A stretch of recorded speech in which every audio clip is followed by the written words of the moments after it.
Се поизвестно е дека пензионерите кои освен пензијата не остваруваат други приходи, ќе бидат ослободени од обврската да одат на шалтерите на УЈП за да се регистрираат во електронскиот систем за персонален данок.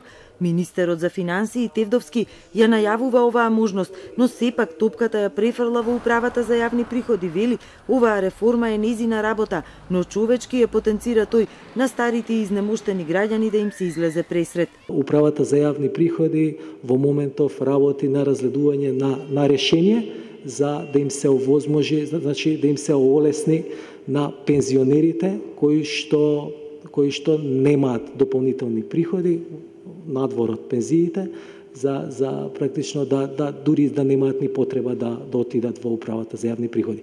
Тоа е пред се работа на УЈП, но јас лично такво решение поддржувам. И мислам дека управата за јавни приходи ќе може да најде нешто што посебно за овие пензионери, луѓе во години, да им излезе во пресрет.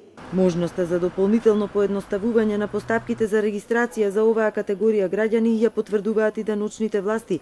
Велат на тоа веќе работат, но од УЈП потенцираат дека една од целите на оваа реформа е граѓанинот да врши контрола и да има увид дали му е исплатен вистинскиот приход и дали е платен точниот данок.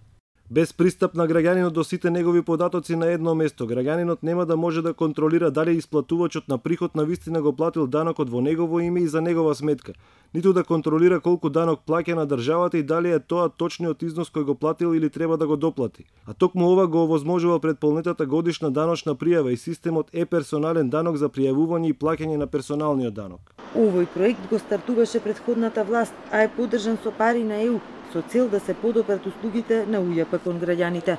Откако беше обелоденета реформата, јавноста бурно реагираше, па владата најави дека се разгледува опција пензионерите и вработените кои немаат други приходи да се иземат од обврската да се регистрираат, а премиерот Зоран Заев рече дека во текст се преговори и со експертите од ЕУ за да се види дали тоа е возможно.